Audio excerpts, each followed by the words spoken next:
Καλησπέρα και καλώς ήρθατε σε ένα ακόμα βίντεο του καναλιού μας Unboxing Planet. Γρήγορο πιστεύω unboxing αυτή τη φορά, μιας και όπως θα δείτε είναι ένα προϊόν που το έχουμε φέρει πάρα πολλές φορές. Απλώς επειδή τώρα φέραμε ένα πιο καινούριο μοντέλο για ένα φίλο του καναλιού που ήθελα να το διευκολύνουμε, λέω ευκαιρία να το παρουσιάσουμε, να δείξουμε τι καινούριο έχει βγει στην συγκεκριμένη κατηγορία.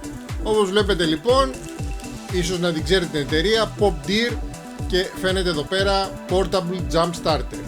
Είναι ένα κλασικό, όπως το λέμε στην αργό αυτών που ασχολούνται με αυτοκίνητα, ένα car booster, ένα jump starter, όπως θέλετε πείτε το. Απλά ένα μηχάνημα που μας βοηθάει να βάλουμε μπρος όταν έχουμε μείνει από μπαταρία. Πριν κάποια χρόνια πρωτοεμφανιστήκαν ειδικά από Κίνα αντίστοιχα προϊόντα. Είχαμε κάποια μικρά, φθηνά, δεν κάναν πάντα σωστή δουλειά και όλη η διαφορά έγκυται στο πόσο ήταν τα αμπέρ εκκίνησης. Θα το πούμε γιατί είναι αυτό που έχει τη σημαντική διαφορά στο συγκεκριμένο. Έχουμε λοιπόν PopDear, το μοντέλο είναι PDJA66, λέει 59,2 volt hours, ουσιαστικά είναι γύρω στα 20.000 αμπέρ αν το πούμε σαν ένα booster.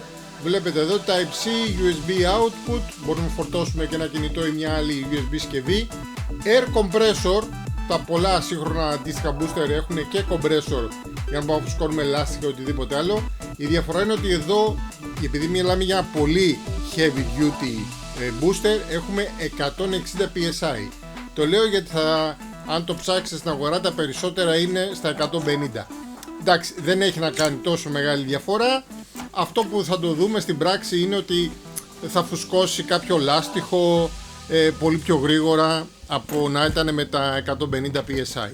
Λοιπόν, βλέπετε ωραίο κουτάκι, μπορούμε να το έχουμε μέσα στα μάξι. Εντάξει, είναι ένα αλφα όγκου, αλλά είπαμε είναι ένα car booster το οποίο είναι ιδιαίτερα heavy duty. Γιατί είπαμε τη μεγάλη τη διαφορά το κάνουν τα αμπέρ εκκίνησης. Σας είχα δείξει πριν κάνα 8 μήνες, 9 μήνες ένα που είχα φέρει για μένα, που ήταν εκείνη τη στιγμή ό,τι πιο δυνατό υπήρχε, στα 7.000 αμπέρ. Μπορεί να φορτίσει και να εκκινήσει το οτιδήποτε. Το συγκεκριμένο δεν υπάρχει, θα σας βάλω κάπου εδώ το link έτσι άμα θέλετε απλώς να το δείτε. Αυτή τη στιγμή το αμέσως πιο δυνατό, πιο ισχυρό και με όλα τα futures είναι αυτό εδώ. Βλέπετε PopDear, είπαμε το 61JA66 το μοντέλο, 160 psi. Και αν πατήσουμε εδώ να το ανοίξουμε, πρέπει να έχει πιστεύω λίγη μπαταρία. Να το βλέπετε και είναι ήδη σεταρισμένο. Βλέπετε δεν είναι full μπαταρία, συνήθως έτσι έρχονται αυτά, με γύρω στο 75% η μπαταρία. Και βλέπετε είναι ήδη σεταρισμένο. Βλέπετε για αυτοκίνητο αυτή τη στιγμή ανιχνεύει ότι τυχόν το λάστιχο που θα έχουμε συνδέσει είναι 0 και μπορούμε να το βάλουμε στα 36 psi ατμόσφαιρες. Αυτό βέβαια μπορούμε να το γυρίσουμε, να βάλουμε για μηχανή, για ποδήλατο, για μια μπάλα του μπάσκετ όπως δείχνει εδώ πέρα ή οτιδήποτε άλλο θέλουμε. Και από εδώ μπορούμε να γυρίσουμε το mode, να το έχουμε ή σε bar ή σε KPA ή σε κιλά ανά σαντιμέτρο, διάφορους τρόπους μετράμε. Εμείς συνήθως στην Ελλάδα τα μετράμε, βλέπετε, σε PSI. Από εδώ έχουμε το φακό, πρέπει να φαίνεται εδώ πέρα, και από εδώ βέβαια το κλείνουμε. Αν βέβαια το συνδέσουμε από την πλαϊνή πλευρά που είναι αυτό εδώ πέρα, θα βάλουμε τα αντίστοιχα όπως τα λέμε στην αργό πάλι των αυτοκινητιστών, τα κροκοδιλάκια. Αυτό εδώ είναι για να φορτώσουμε, για να φουσκώσουμε τα λάστιχα.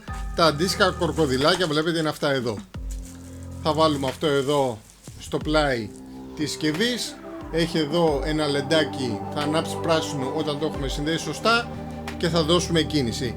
Εντάξει, δεν το έβαλα εγώ τώρα, η μπαταρία μου είναι ευτυχώς full φορτισμένη, δεν είχα κάπου να το δοκιμάσω. Αν το ψάξετε θα βρείτε πολλά βιντεάκια που έχουν δώσει κίνηση ακόμα και σε αυτοκίνητο που είχε τελείως νεκρή μπαταρία. Εκεί είναι το σημείο 0 θα έλεγα, γιατί και σε δικά μου παλιά που είχα δοκιμάσει είχα μέχρι και booster που έδινε 1000 αμπέρ. Εάν είναι τελείως νεκρή μπαταρία, ακόμα και ένα τέτοιο στα 1000 αμπέρ θα έχει πρόβλημα. Εάν όμως έχει έστω και λίγο φορτίο και με ένα 300 αμπέρ κίνησης μπορεί να πάρει. Εκεί ήταν η διαφορά. Συνήθως όμως το πρόβλημα είναι ότι έχουμε αφήσει κάποιο αμάξι για μήνες ίσως κάπου παρκαρισμένο και παρατημένο και πάμε ξαφνικά να το βάλουμε μπρος. Εκεί λοιπόν η μπαταρία είναι τελείως νεκρή, δεν μπορεί να μας δώσει αυτό το λίγο και κάτι, και ακόμα και ένα των 1000 ή 2000, κυρίως τα 1000 είχα δει πρόβλημα, δεν μπορούσε να του δώσει, έπρεπε να του βάλουμε μέσω άλλου αυτοκινήτου κτλ. Ή ήρθε οδική με ένα τέτοιο πολύ δυνατό booster. Οπότε αν θέλετε κάτι τέτοιο και να βρεθείτε όπου και αν θέλετε, σε όποιες συνθήκες και αν θέλετε, και να μην έχετε φόβο, είτε χρειαστείτε αέρα στα λάστιχα, είτε χρειαστείτε να βάλετε μπρος το αυτοκίνητο, ένα τέτοιο booster, πιστέψτε με, είναι πιο δυνατό ακόμα και από αυτά τα booster που έχουν οι οδικές βοήθειες και θα έρθουν να σας βάλουν. Εγώ το συγκεκριμένο το πήρα για φύλλο που είναι για συνεργείο, για να καταλάβετε για πόσο βαριά χρήση θα χρησιμοποιηθεί.